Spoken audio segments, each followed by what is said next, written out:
வீரா சீரியலுடைய next எபிசோடுக்கான promo என்ன அப்படின்றத பார்க்கலாம். வீராவை தீர்த்து கட்டணும் அப்படின்றதுக்காக ஆதித்யா, ராணி இவங்க 2 பேரும் சேர்ந்து ஒரு பிளானை போடுறாங்க. அதாவது வீராவை கடத்திடலாம் அப்படின்னு ஒரு பிளானை போடுறாங்க. ஆனால் அங்கே தான் ஒரு ட்விஸ்ட்டு.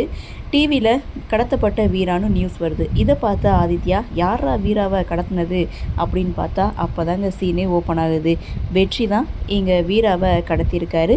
ஸோ அண்ணா நீ தான் என்னை கடத்தினியா, ஏன் எதுக்குன்னு வெற்றிக்கிட்ட கேட்கும்போது இதுக்கெல்லாம் காரணம் மாறன் தான், உன் மேலே எந்த தப்பு இல்லைன்னு நிரூபிக்கிறதான் இந்த அண்ணனுடைய வேலையே அப்படின்னு சொல்லி ப்ரொமோவை முடிச்சிருக்காங்க. மீண்டும் கடத்தப்பட்ட வீரா அப்படின்ற மாதிரி இந்த ப்ரொமோவை கொடுத்துருக்காங்க. ஸோ இதுக்கப்புறம் வீரா மேலே எந்த ஒரு தவறும் இல்லை அப்படின்றத கண்டிப்பாக நிரூபிச்சிருவாங்க. அது எப்படி அப்படின்றதான் அப்கமிங் எபிசோடுக்கான ட்விஸ்ட்டு. ஸோ இந்த பக்கம் ஆதித்யா, ராணி 2 பேரும் ஒன்று சேர்ந்துருக்காங்க. ஸோ என்னென்ன கலாட்டெல்லாம் நடக்குது அப்படின்றத நாமளும் பொறுத்திருந்து பார்க்கலாம்.